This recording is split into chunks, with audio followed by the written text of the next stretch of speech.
Magandang hapon mga kabay. So meron pa akong estimate dito mga kabay. 39484 yung job number niya mga kabay. Ang model nito mga kabay ay DWP849X. Ayan. Palliser po ng DeWalt. Ayan. So ito mga kabay, gumagana siya. Pero wala na po siyang variable speed. Naka-diretso na po siya, mabilis kaagad. Ayan po, iti-testing natin mga kabay. So kahit taasan mo pa yan mga kabay, ganun pa rin. Ayan. Taasan mo man siya o babaan mo siya ng speed, ganun pa rin yung andar niya. Tapos medyo amoy sunog mga kabay. So bubuksan natin mga kabay. Tingnan po natin kung anong dahilan. Ayan.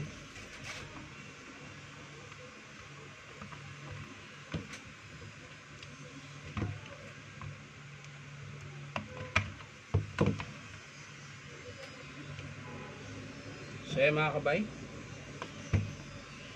Nangingitim. Pumutok. Ayun, ito po mga kabay, oh. Kung mapapansin nyo po yung module nya, ayan. Ayan. Basag po, pumutok po siya, kaya pala amoy sunog. Tapos paanda rin po nating nakaganito. Tingnan natin kung masikla ba yung armature.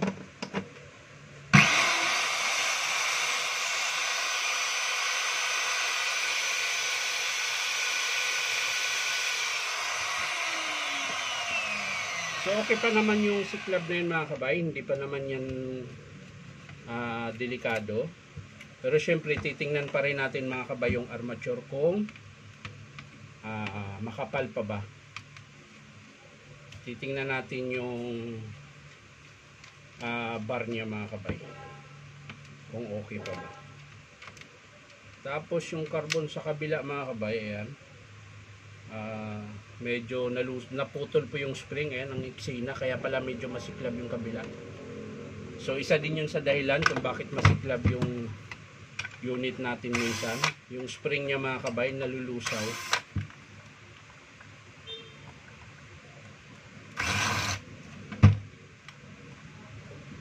So kailangan lang natin masilip mga kabay yung armature. So ayan.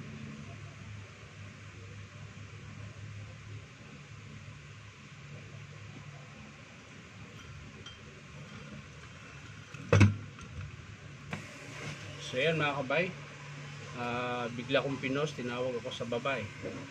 May nagtatanong lang. So yan, nawala na ako kung saan ako nag-umpisa. Ito mga kabay, ito po yung sira niya. Ito yung estimate natin, module. Ayan. Tapos carbon brush. Ito po yung papalitan. Carbon brush, module. So chinik natin yung armature mga kabay, okay pa naman. Yung gear okay pa rin. So ang papalitan lang po dito ay module tsaka carbon brush. Okay pa yung bearing mga kabay. Yung field coil mga kabay sinilip ko, okay pa rin.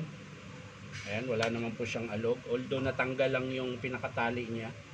Ayan, baka sobrang dire-diretso siguro yung gamit, walang pahinga, kaya na po naputol po yung yung tawag nun, tali sa winding. Pero okay naman kasi may varnish naman po yung field coil, hindi naman po siya basta-basta nakakalas. Pero na lang pag nasunog. Ayan. So yan lang mga kabay. Hindi ko na po ipapakita kung paano buuin. Papakita ko na lang sa inyo mga kabay kapag in-approve ng customer. So ulitin ko mga kabay, ang papalitan natin ay module. Ayan. Ito po yung dahilan kung bakit wala na siyang variable speed mga kabay. Nakadiretso na po siya dahil pumutok po yung module niya. Ayan. Ito po yung module niya.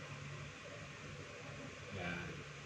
So yan lang mga kabay. Maraming salamat sa panonood at palike and share na rin po. At syempre naman baka naman pwede makahingi sa inyo isang subscribe dito po sa aking YouTube account na Inong Tabay. So maraming salamat. Bye bye.